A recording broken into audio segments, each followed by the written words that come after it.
ஆசீர்வதிக்கும் தேவன் நம்மை ஆசீர்வதிப்பாரே. துதி ஸ்தோத்திரம் இயேசுநாதா, துதி உமக்கே என்றுமே. இன்று ஒரு வசனம். ஒரு ஸ்திரீயை இச்சையோடு பார்க்கிற எவனும் தன் இருதயத்தில் அவளோட விபச்சாரம் செய்தாயிற்று. மத்தேயு 5:28. அன்புக்குரியவர்களே, இயேசு கிறிஸ்துவின் வல்லமையுள்ள நாமத்தினாலே உங்களை வாழ்த்துகிறோம், ஆசீர்வதிக்கிறோம். இந்த நாட்களில் நாம் பாவத்தை தேடி போக வேண்டிய அவசியம் இல்லை, அது நம்மை தேடி வருகிறது. பாவத்தை பாவம் என்று சொல்வதற்கு தைரியம் வேண்டும் என்ற அளவிற்கு பாவம் நிறைந்து விட்டது. குண்டூசி முதல் தொலைக்காட்சி பெட்டி வரை எல்லாவற்றையும் விற்பதற்கு கவர்ச்சியான பெண்களைத்தான் விளம்பரங்களில் காண்பிக்கிறார்கள். ஏனென்றால் அதை உங்கள் எண்ணங்களில் கொண்டு வந்து உங்கள் இருதயத்தில் பதிய வைக்கிற காரியத்தை தான் செய்கிறார்கள். நாம் நம் இருதயத்தை சுத்தப்படுத்தி கரைபடாமல் காத்துக்கொள்ள உணர்த்தப்படுகிறோம். தேவன் உங்கள் இருதயத்தை பார்க்கிறார். கண்கள் பார்க்க இருதயத்தில் இச்சை உண்டாகிறது. இருதயத்தின் நுனித்தோலை இருத்த சேதனம் பண்ணிக்கொள்ள வேதம் போதிக்கிறது. யோபு, என் கண்களோட உடன்படிக்கை பண்ணின நான் ஒரு கன்னிகையின் மேல் நினைவாய் இருப்பது எப்படி என்கிறார். இதை ஆங்கிலத்தில் நான் எந்த ஒரு சகோதரியையும் என் எண்ணங்களில் ஆடை இல்லாமல் பார்க்க மாட்டேன் என்று அழகாக மொழிபெயர்த்திருக்கிறார்கள். ஒரு தகப்பன் தன் பிள்ளையை இப்படி பார்க்க விரும்புவாரா?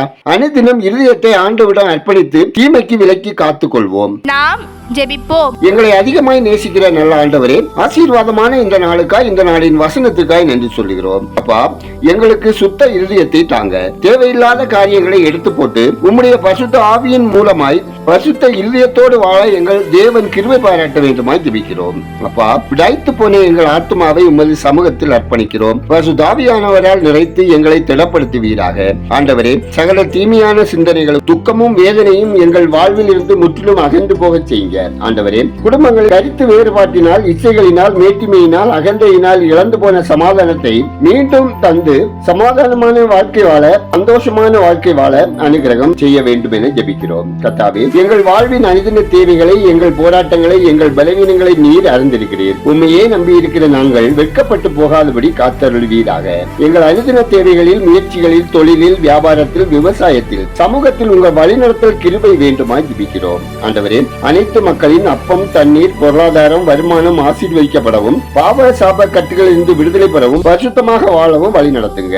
எங்கள் தேசம் ஆசீர்வதிக்கப்படவும், மக்கள் கர்த்தரை அறியும் அறிவில் வளரவும், ஆட்சி பொறுப்பில் உள்ளோர் உண்மையாய், நேர்மையாய், நீதியாய் செயல்படவும், தமிழகத்தில் டெங்கு காய்ச்சலினால் பாதிக்கப்பட்டவர்கள் மற்றும் அனைத்து மக்களையும் தேவன் விசேஷித்த விதமாக சுகமாக்கும்படியும் பாதுகாக்கும்படியும், காற்று மாசுபடுதலினால் ஏற்படும் உயிரிழப்புகளை தேவன் தடுத்து நிறுத்தும்படியும், உக்ரைனுடன் அமைதி பேச்சுவார்த்தை ஏற்படவும், போர் நிறுத்தம் ஏற்படவும், தமிழகத்தின் முன்னேற்றத்தை தடை செய்வதை மத்திய அரசு கைவிடும்படியும் கர்த்தருடைய கிரியை ஜெபிக்கிறோம். திருச்சபைகள் ஆவிக்குரிய வளர்ச்சி அடையவும், ஊழியர்கள், உடன் ஊழியர்கள், ஊழிய பொறுப்பாளர்கள், எதிர்ப்பின் மத்தியில் ஊழியம் செய்யும் மிஷினரிகள், ஊழியர்கள், அவர்கள் குடும்பத்தினரை தேவரே பாதுகாத்து ஆசீர்வதிக்கும்படியும் ஜெபிக்கிறோம். எங்கள் ஜெபத்தை கேட்டு பதில் தருகிறவரே உமக்கு நன்றி சொல்லுகிறோம். துதிகனமையுமே உமக்கே செலுத்துகிறோம். இயேசுவின் நாமத்தில் ஜெபிக்கிறோம் எங்கள் ஜெபங்களும் நல்ல பிதாவே, ஆமென்.